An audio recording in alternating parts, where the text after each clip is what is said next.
So at first, I'm looking at this case and I'm like, wait a minute, this is outrageous. And then I think, well, it's completely aberrant. It's just something that's happening in the American South as a result of slavery. And then exactly what you said, because the book is a global history, you raise that question within a global context and you find out that King Carlos the Fourth, I think it is, of Spain, begins a creates a royal expedition to transport vaccine matter from Spain to the Spanish Empire. So throughout the Caribbean and throughout the Spanish countries in South America. And he knows that he can't transport it safely on glass or even cloth. So he turns to the most subjugated population, and those are orphans. And they sort of begin this process of pairing the orphans two at a time and infecting them throughout the voyage, so that by the time they arrive in the Caribbean, that their bodies can now produce the lymph, which could be harvested from them in order to protect the people within the empires. Dr. Jim Downs, master academic, Of the historical sciences. Lord of History. Lord of History. Jim Downs, Lord of History. Jim has a somewhat unique perspective on the history of science, in particular medical science. His point as a historian is that he went through the archives while studying infectious disease, and he found something very interesting, which is that the tendency was to treat epidemiology and our ability to control epidemics at the state level as something that emerged in Europe during the cholera epidemic, where John Snow figured out it was the water pump. And he was looking through collections and finding that there was actually an older process that developed the methods that were used by John Snow during the cholera epidemic. And those methods were all developed during the slave trade and during war and in prisons, basically. And it's a story that opens up the idea of alternative histories in the past and uncovering new perspectives and how this allows us to get a better grip on what's happening. And I think it can be applied to science in general. And I think that can also be applied to what we're going through right now, which is that we live in kind of a tumultuous world where there is a pretty strong top level empire, right? And that empire has desires for you to do things or for you to not do things, and it is a desire that has remained constant through history. And so interrogating the methods by which the empire accomplishes its desired outcomes is useful for anybody who's trying to understand what's happening in the world around them, whatever you apply it to, right? The empire needs to keep the essential workers online. And at some point, the essential workers were slaves. And now they're less. Now they're immigrants and the dispossessed. And so similar tactics. And I don't know, it raises the issue of whether we should be exclusively focused on technological solutions to problems that have inherent structural causes, right? Because the idea is the fact that the conditions of slavery were the very conditions that allowed epidemiology to develop as a study, because you had this controlled laboratory in which to do your experiments. And so if your answer is to just use that to develop technology that allows you to perpetuate the same conditions that caused the disease in the first place, that's a pretty evil thing to do. And we want to be able to see that that's happening in order to be like, hey, maybe we should change that. Right. And like, who are the people that are dying in the last few years? Well, again, it's a lot of people who have been dispossessed. They're eating poorly. They're not living healthy lifestyles. Because structurally, those things aren't available to them. The same way that structurally graveyard shifts. They're living unhealthy. They can't survive. They're being shot in the grocery stores, in the elementary schools, and the concerts. Like, it is an unbelievably stressful existence for the vast majority of people in our society. And so instead of actually addressing the fact that it's an unlivable situation for a great many people, we're like let's make Technology. a new piece of technology to deal with it and get those people back out in the fields. And so that's basically the rub. So we think that you are really going to enjoy this conversation. He is a great talker. He's a great writer. The book is fantastic as well. And if you can, come join us on our Patreon. We have several different tiers. All of the tiers are invited to a weekly hangout where we get together and we talk about the topics that you want us to explore, people that you want to have on the podcast, future directions of what you want to see. It's very cool for us because we get to have a relationship with you where we actually know exactly what you want to see more of. And I think that it's bringing people together that have similar interests. And so we're growing a little community. So come join us. Help us steer the ship. Yeah. All right, enjoy the conversation, and we'll see you next week. The scientific revolution starts now. Demystified Side Podcast. Let us see in the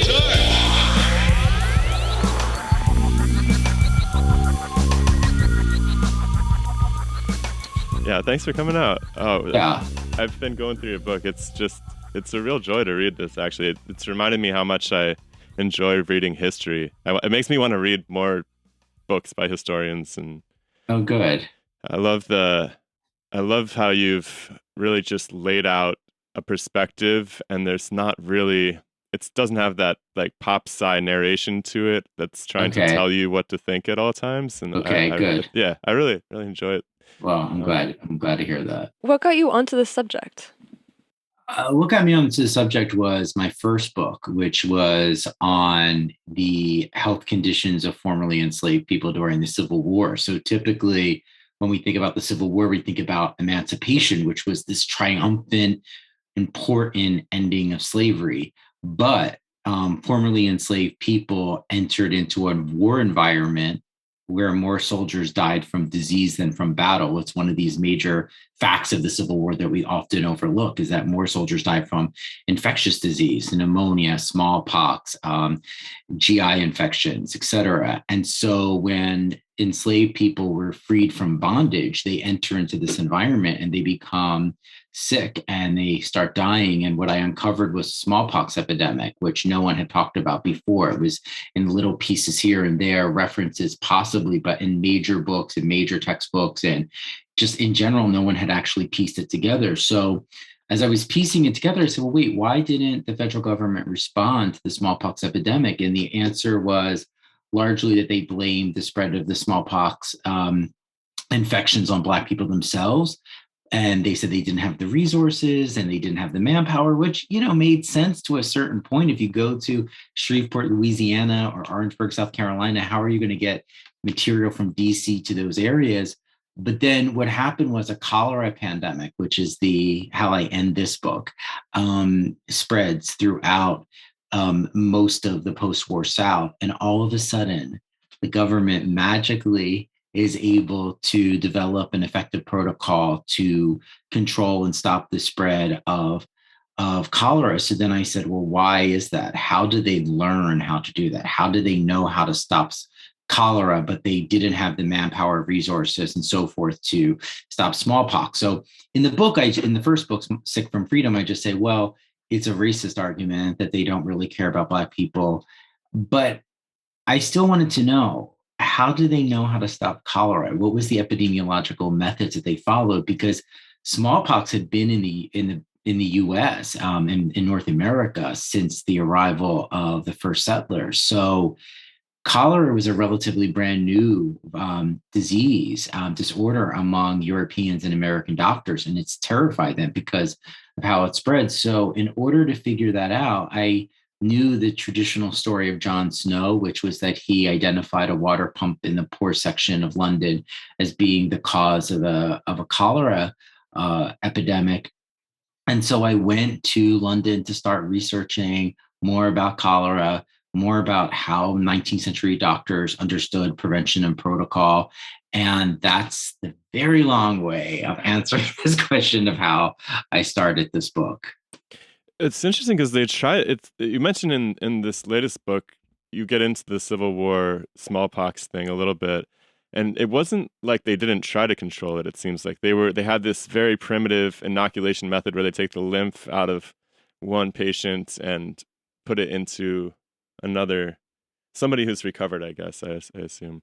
They still need someone who's infected. So the best way of doing it, and what they know from even the 17th century, is quarantine and isolation. So that's the best way to sort of remove people from the environment to stop the spread of the virus. Then there's all of these questions around inoculation versus vaccination. Inoculation is exactly what you described, and that gets developed here in the 18th century by an enslaved African who actually teaches Cotton Mather and doctors in Boston about arm-to-arm inoculation, which is taking the lymph from an infected person and placing into a vulnerable person so that they develop a mild version of the virus, and then they can clear it. The issue is that by the 18th century, we have the development of vaccines by Edward Jenner, which says you can use cowpox and you could do the same thing. The Confederate Army, what I talk about in this book is how the Confederate Army tries to stop the spread of smallpox among its soldiers. And so what they do is they can't transport the cowpox, which needs to be placed between two pieces of glass, and go from one location to the next because it's a war environment. It's really hard. And so what they start to do is infect enslaved children with the virus so that their bodies will begin to become infected with smallpox, and then they can harvest the lymph off of it, and that can serve as the vaccine matter. They're like human vaccine factories or something. And man, I want to just mention one other thing about that you mentioned in the book, which is just absolutely gruesome, is you mentioned this act in the early days where the Spanish king packed a ship with like 20 orphans that he used as inoculation factories over in the New World. I was just like, oh, just gave me chills. Right. So exactly. So when you start thinking about this question of harvesting vaccine matter off of enslaved people's bodies, enslaved children and infants, because they're considered to be the most pure, because all the experimentation done by these Confederate doctors realized that soldiers are infected with they have other comorbidities. So it's actually compromising the vaccination process. So at first I'm looking at this case and I'm like, wait a minute, this is outrageous. And then I think, well, it's completely aberrant. It's just something that's happening in the American South as a result of slavery. And then exactly what you said, because the book is a global history, you raise that question within a global context, and you find out that King Carlos the Fourth, I think it is, of Spain, creates a royal expedition to transport vaccine matter from Spain to the Spanish Empire. So throughout the Caribbean and throughout the Spanish countries in South America. And he knows that he can't transport it safely on glass or even cloth. So he turns to the most subjugated population, and those are orphans.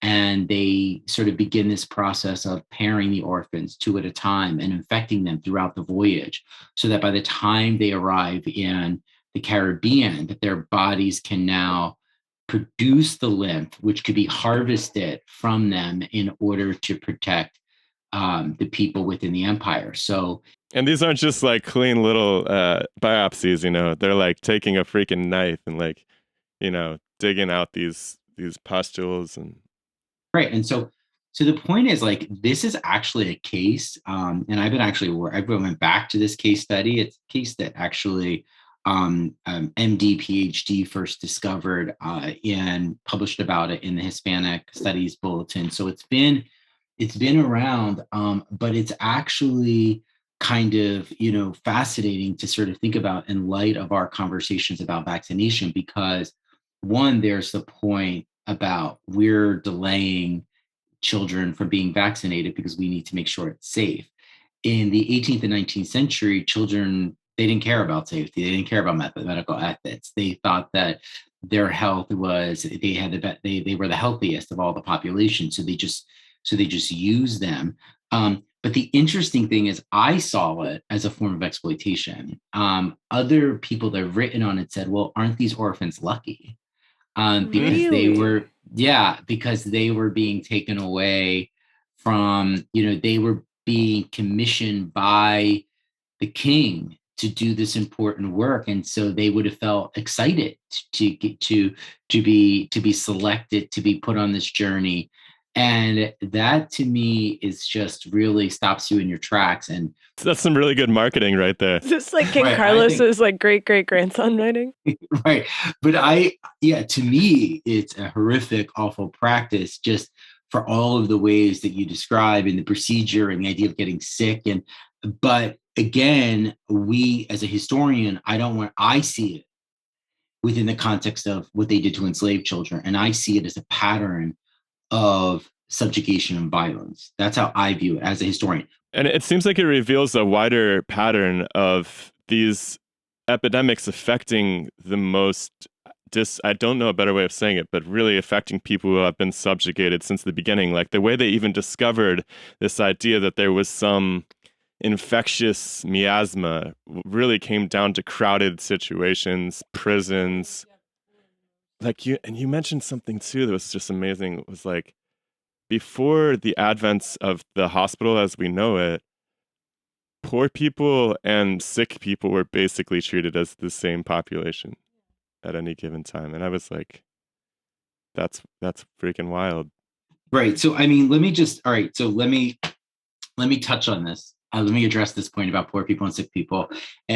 But let me just circle back really quickly to about the children, because I want to say one thing as a historian, and this is what I think is really important.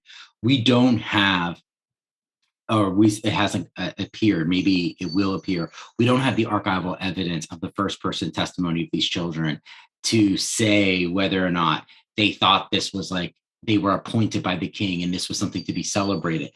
We have evidence that some of their foster families and some of their families in Spain thought this was a good thing, but we don't have the first person testimony. So as a historian, it's like really hard to you don't want to cast judgment, but as you said, it seems to follow in this pattern of subjugation. And what we know about the procedure, it seems violent. The other thing is, and this is really kind of, you hit the nail on the head when you're talking about poor people and sick people in hospitals, because ultimately, the notion that we are born and we die in a hospital, and a hospital can be a therapeutic space, a curative space, that's a relatively recent phenomenon of the 20th century.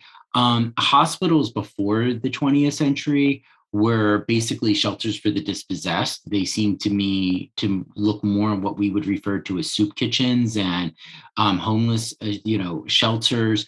And so they were for people that often didn't have families. They were for people who suffer from a range of disorders. There were things from everything from, children who were orphaned in hospitals and asylums to people who suffered from mental disabilities and physical disabilities. And so what we know historically is that a lot of times historians would say, the virus originated among the poor. It started with the poor. And that's been well documented by lots of historians. What I'm trying to say is, how did doctors learn from the poor? Because ultimately you had physicians who entered into those hospitals and into those environments that wanted to understand how infection was spreading.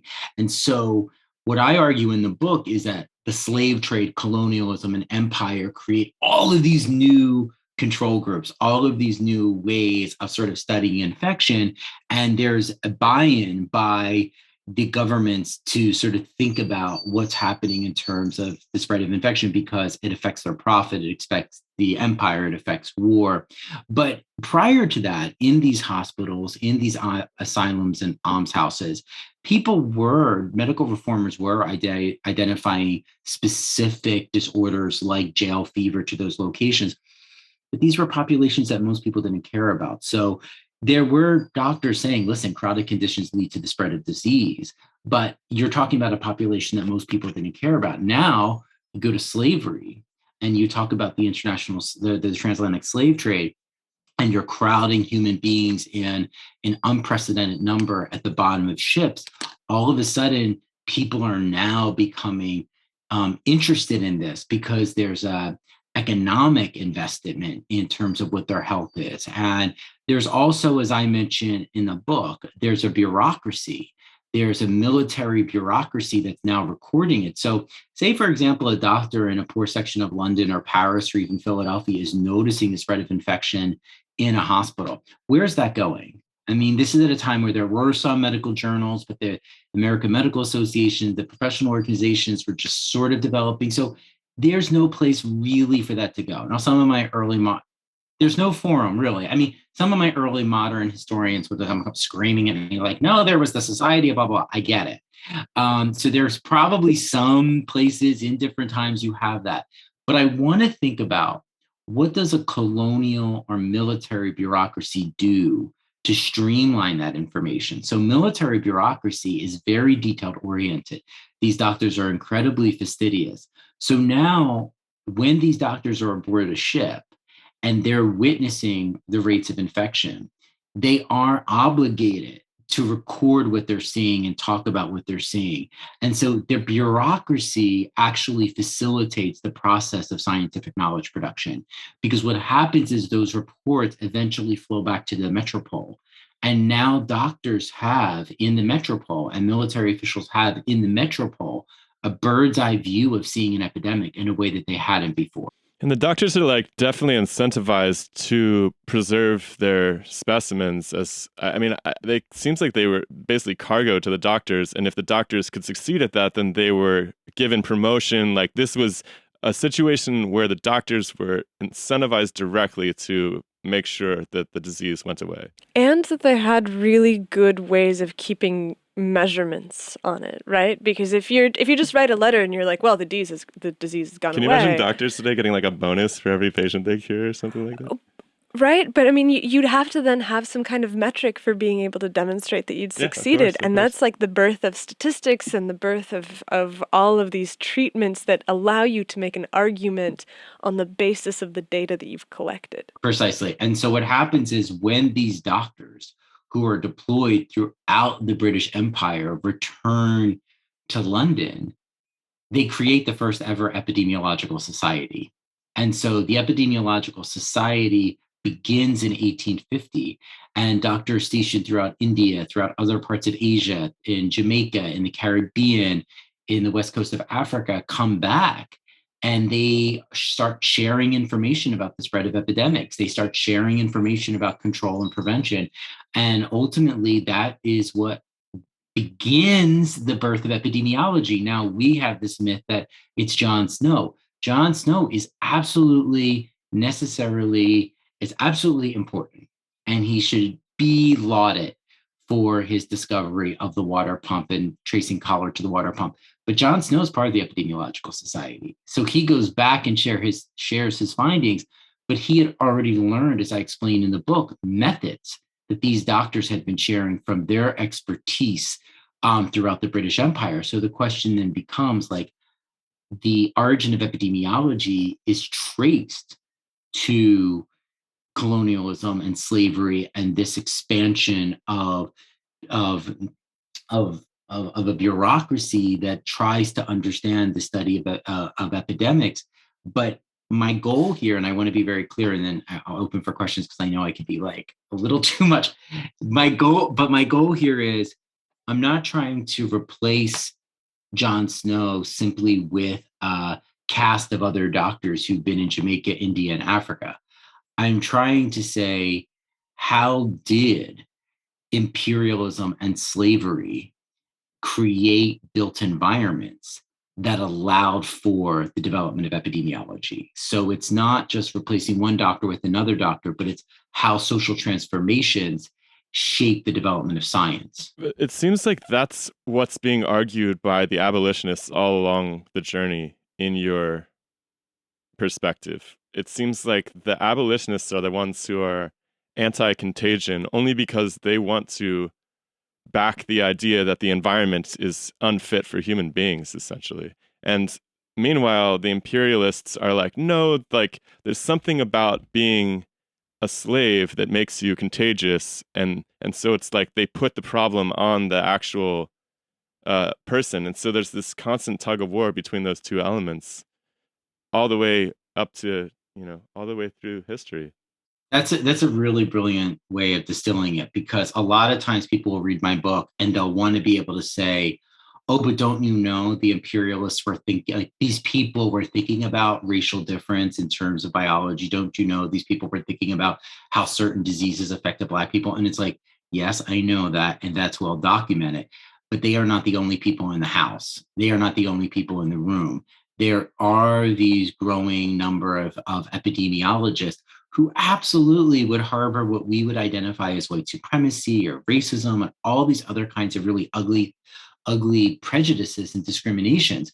But when it comes down to it, when they're actually trying to understand the spread of infection, it goes back to this point of, how are they using statistics? How are they talking about the sanitation of waterways? How are they talking about the circulation of fresh air? They're not just saying simply, like some 19th century doctors in the American South said, "Oh, it's because they're Black. It's because they're Black, they got smallpox, period, done." They're actually saying, wait a minute, in a room, we need to have this amount of, it could only be this size in order to allow for ventilation and air supply. Typically, we think those discussions only originated when you have the rise of big cities and industrialization and urbanization and immigration at the end of the 19th century. And all of a sudden, places like New York City become like ground zero for public health reform and the need for windows and all that. Well, actually, that developed much earlier. It's just interesting to me that people are in some sense really focused on the environment, the suffer, like it's almost like there are two perspectives here. One is like, how can we let people live like this? Obviously, they're getting sick because they're living in these horrible conditions. And then on the other hand, somebody's trying to like tease out this little element that they can deal with. Like, obviously, the people who are industrially motivated to keep the environment the same as it is because they need to get their slaves across the ocean, obviously. And they're not like, well, we could stop having epidemics if we stopped having slaves. They're like, no, obviously, we have to find a technological solution so we can keep having slaves, but solve the problem at the same time. And it's this really, yeah, it's this really fascinating way of trying to solve a problem. I feel like we do this in society all the time, like right now, where I'm like, we're trying to solve a problem technologically that could easily be solved by just stop doing the bad stuff, basically. It's just fascinating to see people have been doing that for so long.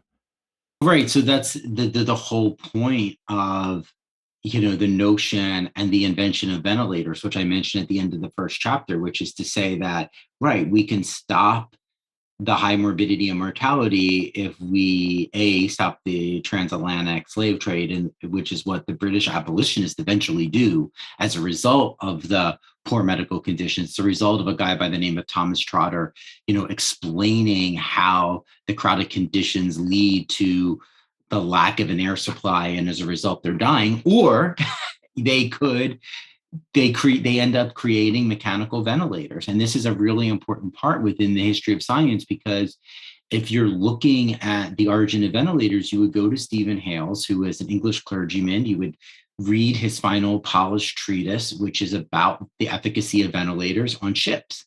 And you would say, okay, well, that makes a lot of sense. But as a historian, I dug deeper into his records, and his second treatise was called Slave Ships. And so he's using evidence from slave ships in order to promote the efficacy of ventilators. And then by the time he publishes his polished, treatise that becomes sort of well known and well circulated, slavery seems to slip out of his discussion. Now, it's not because you could say, is he caving to abolitionist pressure? It seems to me like he doesn't see it as an important thing to actually name. But as a historian, I want to name it in order to prove that slavery was fundamental to the creation of scientific ideas and scientific practices. And so, it's he actually, in the second treatise, is quoting captains of slave ships who say that their mortality rates have decreased dramatically once they were able to implement ventilators. And then he actually quotes enslaved people as saying, the enslaved people rejoiced when the ventilator was turned on. So now we have the voices of enslaved people endorsing the use of a ventilator. And so that's all been sort of not part of the history of science. It's all been, considered, it's not known. I mean, most people on the street have no sense of the history of science. I feel like And I even think Yeah, that science always tries to disavow its connection to the gruesome. Like, I've worked in science labs at jobs where or I'm like, mistakes in general. Like, oh, we've always known like this or whatever. You know, I feel like when you learn science, you come up through school, it's like the stories are done and they're like polished, and maybe there's like a little bit of the like a little touch of some brilliant people who had some ideas, but you learn science in school exactly like that, and nobody ever mentions the fact that in order to get this neuroscience research, they had to like sever the spinal columns of cats and walk them on exactly. treadmills. Like, you don't Right. learn that until you were basically like chest deep in those waters and it's too late to Right. escape. Like, you've got to commit. And it's a Yeah. horrible thing that you encounter because it does create this huge shift underneath you. Like, what That's I was right. going to say is that like one of my first jobs, I was studying human reproduction. And I was like, oh, this is cool. Like, I'm an undergraduate, I'm going to go in this laboratory. And at some point I found myself slicing open the like skulls of rats and taking their brains out in order for them to be sliced to like be able to see some gland on the inside. And that was the time that I realized that it was turtles all the way down, so to speak. Like, this now we have moved to, well, we have these animals that we keep in these cages and we're going to slice them up and it's okay because they're animals and we've put at this distance. But it's at that distance because it was at some point much, much more closer and more intimate to what was generating the data. Right. Right. it's like if we can other somebody to the extent of being an animal or a prisoner or a slave or something, then they're basically fair game to Yeah, pick were on. the same people who were collecting the epidemiological data, were they abolitionists in and of inherently, or was it No, I mean, incidental? it's incident. So, I mean, I would have to be like a case by case point. So, Thomas Trotter has worked on lots of expeditions, crews, cattle, enslaved people, and he's basically placed on the ship and he witnessed the Brooks, which becomes sort of this iconic slave ship. I have an illustration in the book. It appears in like most history textbooks because it shows the crowding together of the bodies. And it's when he returns to London, he has all of this new data that sort of challenges and supports ideas about scurvy. He has all of this idea about air supply. And then somehow he gets connected to abolitionists who ask him to testify on behalf of Parliament about the crowded conditions on the ship and about the suffering and the high rates of morbidity and mortality. And as a result, this actually then leads to the abolition of the transatlantic slave trade. It's an important part. That kind of connection between the doctors is rare. So, I mean, on one level, it shows that not every doctor was this, person who saw slavery and colonialism as an opportunity to be barbaric and to learn from medicine, to learn from their bodies. So it kind of upsets that story in some way and that narrative. But I think a lot of them at this time are really just indifferent. A lot of them are. I mean, if we start going really into some of their writings, and they do harbor lots of notions of white supremacy. I mean, this is a period that will soon give birth to sort of Tarzan as like the perfect European British stock. And so these doctors, I mean, I was reading through a lot of them, I start thinking like, this is where these kind of adventure narratives also kind of come, of like going to these places and seeing white people as better. So I don't want to lose sight of that. And I don't want to overscore. I don't want to like overemphasize the abolitionist aspect. They're there.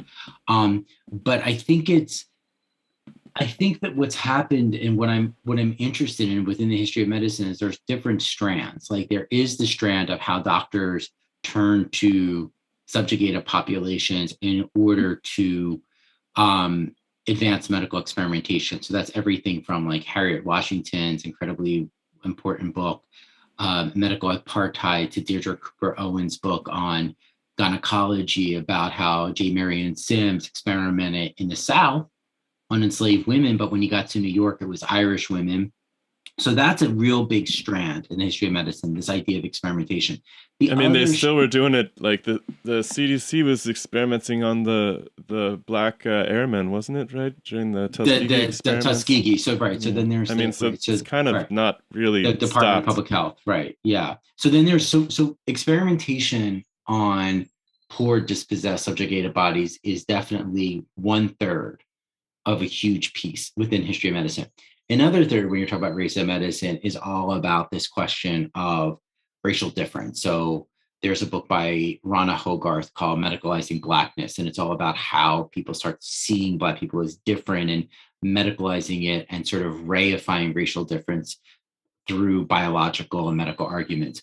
The third arena is which is what I'm doing with is largely to say like those two things coexist, like they're concentric circles, they're all kind of like connected in some way, but it's about how does slavery turn a plantation or a slave ship into a laboratory that allow doctors to see and visualize the spread of infectious disease. Because when epidemics blew up in London, everyone was overwhelmed by it. This was a chaotic situation. These doctors are trying to survive themselves. They don't really have the distance to kind of see epidemics, to see how it's working as well. So it's no coincidence that Jon Snow's not part of the community directly where cholera breaks out. So how does slavery provide doctors with a kind of bird's eye view to witness the spread of an infection across a population? Or how does colonialism allow a doctor like Gavin Milroy, who's stationed in the Caribbean, to start collecting reports from physicians all throughout Jamaica, from Kingston, from other places within the Caribbean, like St. Thomas or Cuba, or even the southern part of the United States? Now, the creation of the empire has allowed him to see what's happening in all of these different places at the same Did you time. happen to look as far back as classical antiquity? Like slavery has been a super popular thing in the past. I mean, entire empires are built on the back of slavery. Yeah. Did you check out like that really deep history at all, or? I didn't for a couple of reasons. One, because one of the things I want to think about is that like within the history of medicine, there's major turning points. And so there is a major turning point in the mid 19th century. So most historians of medicine, if you take a general class, they'll say, yeah, there's this move towards sanitation. There's this move between sanitation and germ theory. Like there's this kind of like what's happening during this period. And so one argument is to say, well, doctors are thinking about the environment. Doctors are thinking about how the physical world is allowing for the spread of illness. And so my contribution is to say that let's not just think about the history of medicine from the vantage point of these doctors. Let's place it within the social history of the time. And within the social history, you have colonialism, war, and slavery. And these major transformations are actually contributing to this change in medical knowledge. If you go back to classical antiquity, you're dealing with notions of how disease spread as a result of supernatural forces. It's God. It's more like the humors. That's shocking right? to me, considering like how much their economy depended on slavery. Like you would think they would be motivated by the same like technical bureaucratic forces that would maximize efficiency and right. And maybe there were, right? And maybe there were, and again, like maybe my colleagues in those fields would find it. What I'm trying to say is there is this turn in my period, which is the 19th century, and that turn in the 19th century in medical thinking is directly related to these social and economic practices. So, yeah, you could have doctors at that time, of course, learning and thinking about it. They're also blinded by their own prejudice and they're blinded by their own ways of thinking about like this is one of the things I think about too is just like let me just back up. Maybe the easiest answer is this: like the scientific revolution is a thing. So the scientific revolution, which happens in the 18th century, gives birth to modern medicine. And so in some way this is coming off the heels of the scientific and kind of like revolution. goes hand in hand with industrialization in general. I guess Yeah, you could probably say. exactly. And so in other words, like yeah, there were other cases in other times where you probably had doctors learning from the wounded, learning from sick people, learning exactly. But what I'm seeing is the rise of medical science, which comes out of the scientific revolution. And one of the pieces that I bring up, which I think was like really interesting for me to quote as some people say, nerd out on, is that this is also the beginning of chemistry as a field. So people may have understood and practiced with alchemy, which is like an earlier form of chemistry in the classical period, of course. But what we actually see is the creation of chemistry as a bona fide discipline. Like they were discovering they were discovering yeah. gases for the first time and stuff, Right. right? But they were not just, they weren't just, but we have to be careful. So it's like maybe somebody in ancient Greece had a gas or figured it out. What we're seeing is the knowledge is becoming codified through institutionalized through the creation of like the academy, through the creation as a result of the scientific revolution. And so in many ways, the advent of chemistry is really contributing to these more important discussions about the circulation of air. So much so, and this was like the mind-blowing piece of the book that I was like, wow. By the end of the 19th century, when you're in the middle of like questions about germ theory and microbiology, et cetera, doctors are trying to explain the presence of the supply of air, the vitality of the supply of air, the vitality of ventilation. And they're using Thomas Trotter's work on a slave ship from 100 or so more years ago as evidence to prove that. So I think that's a really, important point to consider. How discussions about oxygen are getting traced back to the history of slavery. So that slavery and the conditions on the slave ship actually prove the vitality of oxygen. So at the time in the 18th century, with the rise of chemistry, you have scientists in Germany, France, and England who are all trying to see oxygen in their laboratories. The slave ship is allowing them to show how human survival is dependent upon the circulation of air, that air is actually changing its quality on the slave ship. People knew since Aristotle, air is essential to human existence. What they were doing with the rise of chemistry in the laboratories was understanding how air changes quality. That was a laboratory question. The slave ship becomes the illustration. So as I see it, the way that I see it is that around the time of industrialization, you had a significant shift in the way that labor was being done that had to do with the fact that the North was industrializing much more heavily than the South was. And so they depended on a brand new class that they basically had to get into these factories. And then once they were in these factories and they were in these really dense cities, it became obvious that the industrialists would have to do something in order to basically prevent the death of their workforce. And so what they did is they looked back into other epidemics that had been created in this sort of the cusp of industrialization by just this mass of people that were under complete control of some kind of structure. Because that's what experimental science is. Right. It is the ability to take a group and to say, I have removed all other conflicting factors and now I can study you. Right. And so the structures that maintained that group of people who were capable of being studied was inherently the base for then later uses that attempted to do it in the workforces or whatever populations had then been brought together into these controlled clusters. Right. And at the same time, they're developing scientific management, which is this idea that they can give the exact correct amount of impulses that will make the perfect workforce. Right.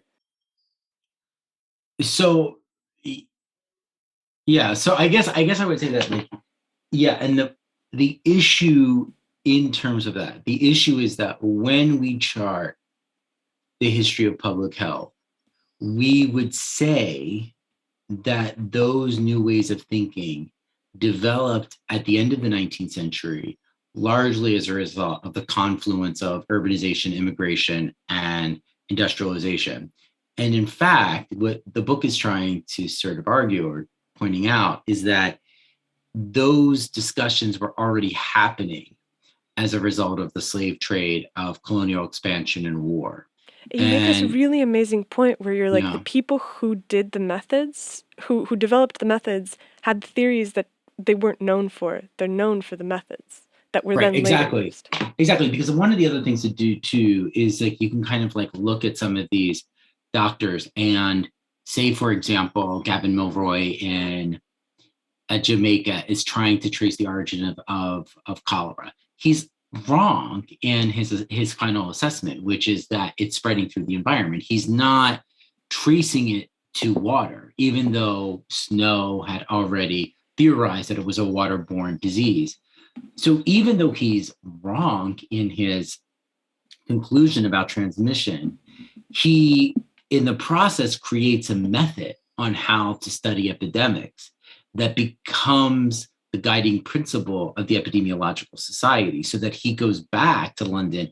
He's elected as the president of the Epidemiological Society, and he becomes known as an investigator. So it's like one of the things that's happening today, and I'm really concerned about it, is monkeypox. Like we have these very clear definitions about what monkeypox is, but ultimately it's going to really rely on investigative epidemiologists to answer the question about why it's spreading sexually among mostly gay men. And so this idea that you can sort of study, monkeypox purely just from the vantage point of how it holds up in a laboratory or what you understand is limited. It's the notion of investigation is central to epidemiology, and a lot of these early epidemiologists were investigators, and that's what really started to shift and the practice of medicine in a lot of ways, and it's what led to the creation of this field. And so how do you see it still playing out today? Like, how do you feel that the roots, or even in the 20th century, or even in the 20th century, yeah, like how do the roots cast a shadow on the process that is present? Well, so one of the things is like disease surveillance, so one of the parts of it is that, the fact that the notion of mapping and the notion of trying to assess the health conditions of a particular region developed as a direct result of colonialism. And then today we have surveillance maps and we have other forms of mapping technology to trace the spread of infection across a region. That provides really useful epidemiological data, but the genealogy of that practice started in colonialism and slavery. The idea of contact tracing. Contact tracing is become sort of common parlance today as a result of COVID-19. The original contact tracers as far as I can tell, were a group of washerwomen in Cape Verde and West Africa who were trying to understand the spread of yellow fever that affected their island. And when a doctor came after the epidemic blew up and started asking all of these questions, John McWilliam, he codified the practice of interview as a central component of epidemiological practice, but two, he spoke to these women. And these women had no idea someone was going to come to them and ask them about the symptoms, about the incubation period, about how it moved from one home to another home, how it moved from one part of the island to another part of the island. But when he comes back a month later, they had all of that knowledge. And so again, when we think about contact tracing, that's an early practice of it. It's a useful practice. It's necessary. It's now guided us through COVID. It's now part of the monkeypox issue.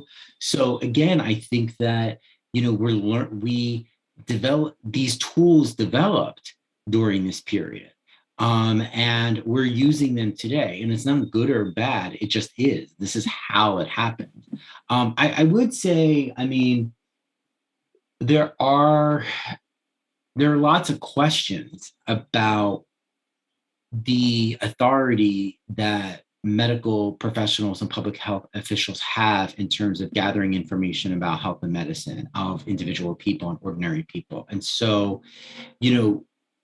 I'm someone who has been very supportive of COVID vaccination. I'm someone who's been very supportive of, entering a restaurant in New York City and having to show a COVID card, or a bar in New York City and have to show my vaccination. I completely believe in that.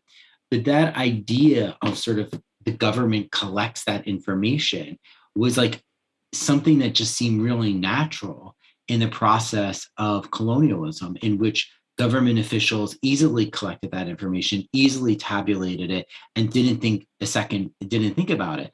I can say, as a gay man in the early 1990s, when I first came out of the closet, every gay guy that I knew said, if you're going to get tested for HIV, you should not go to your primary care doctor because they'll report your infection. And I've been getting tested. I'm HIV negative, but they said you'll report your infection to your insurance company, and you'll lose your insurance. Now, was that true? Was that not true? I have no idea. Was it an urban legend? I don't know.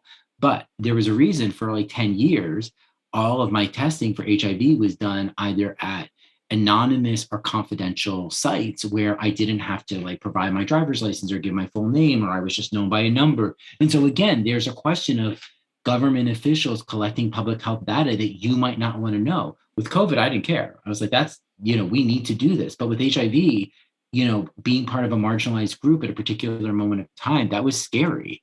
And the consequence of that was unclear. So those practices have a genealogy that began during the violent reign of colonialism and the expansion of empire. The parallels through history of how this comes up, and there's always somebody who's on the side of the collecting that is comfortable with it, and somebody on the other side of the collecting that is uncomfortable with it. And so do you see this as kind of this boomerang that continues to spread forward through time? I mean, I was going to say that, in the case of the HIV epidemic, there's a population that's skeptical of their data being collected. And even in the case of the last few years, there seems to be some of the most hesitant populations are the ones who have been betrayed in the past to some extent, especially. Right. And so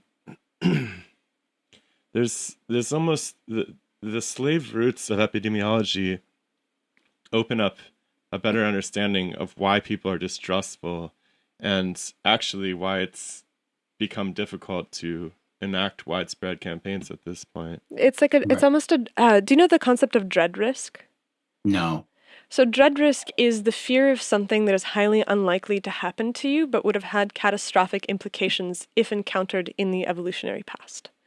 Okay. So it's like we have fear of, being attacked by a shark when we go swimming that is much more irrational we fear getting eaten by a shark when we go swimming, but we're not afraid of driving. Right. Why? Because driving doesn't fit into a bin of something that we have an evolutionary reason to be afraid of, but definitely our ancestors got eaten by sharks. And other animals, right? Yeah. Right? Yeah. Maybe not sharks, depending where. But so it's the same idea here, where it's like people fear it because they identify it with some kind of pattern that has been ingrained over the course of many generations. Right. Well, if you're on the wrong side of the imperial stick, a lot of things can be rough in your life. And there's, I honestly think there's like an increasing... this is part of the polarization problem in the country too right now. But people, there's this reawakened sense of distrust for the imperial roots of everything that we live in right now. My goal as a historian is to highlight that. Of course. My goal of the historian is to just to say, like, this is the root. My goal as a historian is not to say, like, we need to throw out these tools or we need to be distrustful of it. I think there's other disciplines and other people, journalists, bloggers, people on Twitter who can do all that kind of work. What wakes me up in the morning, what gets me excited to go into the archive is to say, like, wow, I'm seeing the word slavery in discussions that I didn't think existed. Like, so I had just given a paper at Stanford Law School, and a very established, senior scholars said, well, what about sailors or other groups, crew members who might have been infected, and didn't doctors learn from them? And I said, yes, of course, but we knew that. We didn't know that enslaved populations were part of the calculus. We didn't know that they were involved in this particular way. So what's exciting to me is this process of seeing how slavery has been so fundamental to scientific knowledge production. I think that's just like, it's this fascinating point, but it hasn't been cited. It hasn't been explained.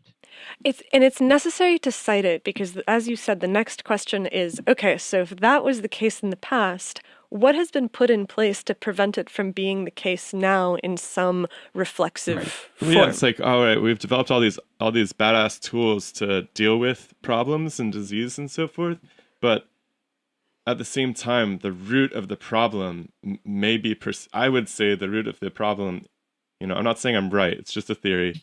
The root of the problem seems to persist, right? Where you Yeah. have marginalization, oppression, and where you have people living in, quite frankly, inhumane conditions, however you want to draw the line for that, you Right. have this problem of disease that appears and spreads. And I think that there's a really interesting next question about whether the technological Ability to control preeminence it. of the technological solution is the correct approach necessarily. Right. And I don't think that in any way like undermines the use of technology either. But No, it's just like, a question of how are we using the technology? Is it to keep the factories full of workers that can continue at all costs because they've been the essential workers? yeah, they've been prevented from being able to opt out. Yeah. Yeah. I think it's amazing to hear you describe the container of the work of the historian. Yeah. To sort of be like to be the discoverer and the cataloger and the one who draws the mural of what it used to look like. Yeah, I wanted to ask you like, where do you get these letters, and what's it like doing this kind of detective work? So it's reading a lot of stuff a lot of the time that doesn't ever make the light of day. So there's that. Do you have to like go to archival libraries and dig out Well, like the yeah. original? So some of it's that. I mean, so one of the ways that historians work, some historians might work with, I have a question based on what other historians have written. I have this question, and then that question animates their research, and they go into archives looking to answer that question. I operate from a different perspective, which is and that's how I go back to the first book. Once I've been sort of immersed within a certain collection, a certain archive, a certain set of records, I start seeing what's there. And then I try to make sense of it. As opposed to saying, like, for example, one of the things I'm really interested in is, was there same-sex sex among enslaved men? That's a great question. But like, I haven't seen a lot of records in slavery about sex in general. So now I'm going to try to find this question. I've since published an essay that answers the question for people who are interested. But ultimately, for years, I was collecting stuff about how infections were spreading and how doctors were writing about it. And in the process of it, I looked at it one day and I thought, wait a second, the answer to some of this some of this puzzle is just to say, like, what does it mean that the military created a bureaucracy? What does it mean that they have preserved the records? A particular doctor writing down his observations, we might have those records because of family care, because the family recognized the value in it. They preserved it. They might still have it after 200 years. They may have passed along to a particular library. It might not be cataloged. We don't know. But here we have rooms and rooms full of naval records of doctors on ships. And then you start realizing, like, wait a minute, these doctors, when you start tracing their lives, they formed the Epidemiological Society. I had one doctor that got cut from the book, which is fine. I'll use him again. He was in the American Civil War. He then creates a laboratory in Brooklyn by the 1880s. He's considered a leader in bacteriology. So it's really just immersing yourself in the records and trying to sort of make connections. I'm at the early stages of two projects, right now, and I have some questions, I have some ideas about public health, but I don't know where it's going to lead. It could be really frustrating because I could be collecting materials for a couple of years before I'm able to synthesize it and determine what is actually happening. How do you collect materials? Like, how do you choose which ones? So really interestingly enough, like I really like military records only because they're really fastidious uh, chroniclers, and they're in national archives, so they've always been preserved, and there's a lot of them. I mean, so that's one of the ways. I mean, there's other ways of doing it. One of my colleagues, Shauna Devine, who's written a book on Civil War doctors, actually goes throughout the American South and even the North and the West, going to private collections and trying to find where their families donated the doctor's letters, and then going through the manuscripts. It's a completely legitimate, excellent research approach. To me, I would just go, I don't have the money to do that, like to go to Kentucky one week, Maine the next week, someplace in Ohio. I am really interested in power, so one of the questions I always have is like, how are governments thinking about these issues, and why are governments thinking about these issues? And so that's part of it. I'm not just interested in reflections of a physician. I want to see how their reflections become processed through a larger institution like the government. So that's part of how I do it. And then it's a reading practice. So this is going to be really circuitous potentially for your audience, but in the late 1980s, there was a group of Black feminist theorists who basically said, all right, we want to talk about the representation of Black people in Shakespeare and Faulkner and all of these major literary works. How do we do it if the characters are often just, appearing on the stage for a second, or written in the margins, or they just have one cameo appearance? How do we write about them without sort of reinscribing their marginality, reinscribing the way in which in the text they have been sort of treated as offstage? And so they've come up with a whole set of reading practices that, as an English major, I learned a lot.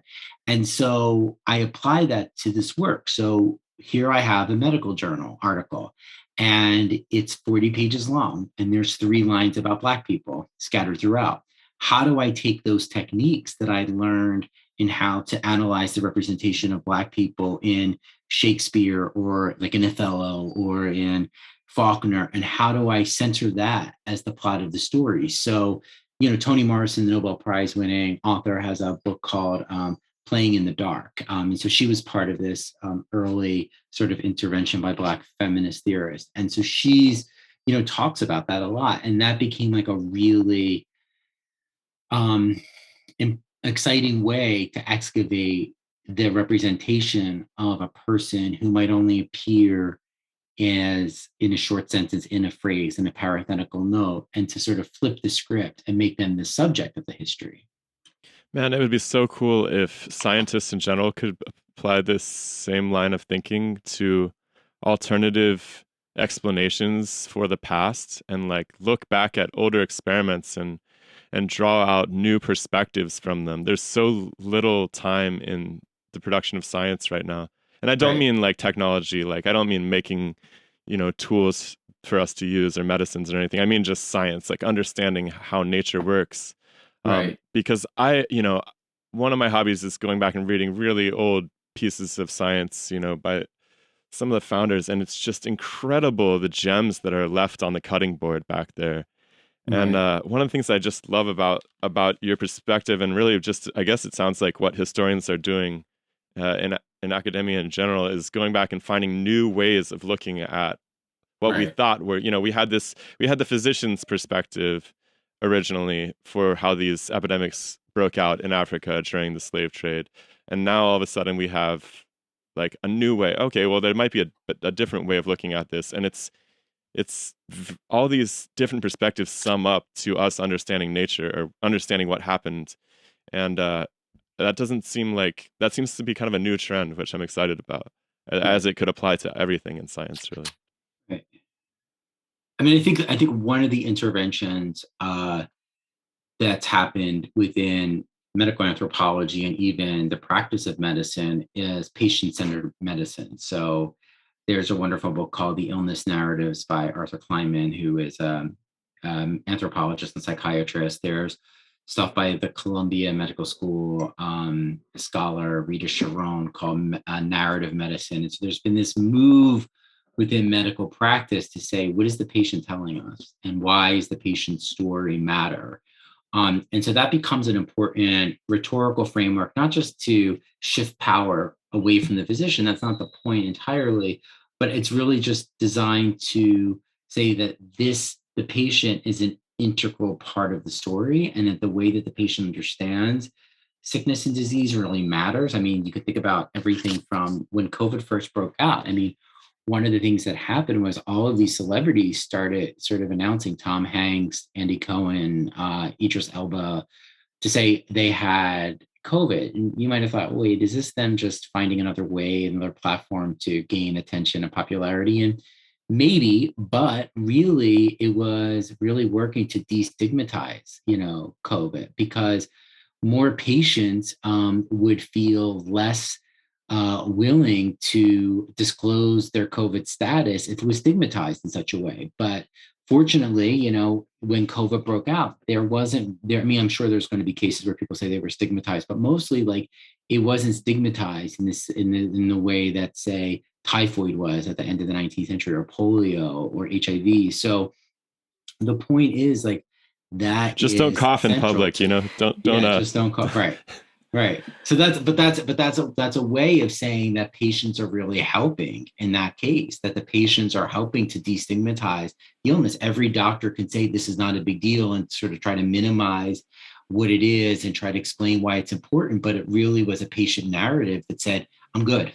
I'm recovered. I saw treatment. I got the test. Right. So that's central to how patients are important to the development of knowledge production, but also the dissemination of knowledge production. And keeping people at work. Yeah. Keeping. Folks, get out and get this book. It's really a pleasure to read. Empire of Maladies. Maladies of Empire. Sorry, Maladies of Empire. I'm sorry. Right. No, that's the other one. That's the other. Yeah, Maladies. It's a very beautiful book too. I was just kind of admiring the layout of it, and it just cool. It reads very cleanly, and there's just so many fascinating, some terrifying stories in here, but it's a really interesting perspective. So thank you. Awesome. Well, thank you so much for having me. Before you split, is there anywhere folks can? Do you have a website or anything that? Are you on any of the social media or anything? I'm on social media, Jim Downs 1. So on Twitter. So I'm available. I'm on Twitter, and I'm tweeting about lots of things now. But I don't have like an official website. All right, that'll do. Okay. All right. Well, thank you so much for having me. Thanks, Dr. Downs. Thanks for coming. Right. Okay. Take care. Bye.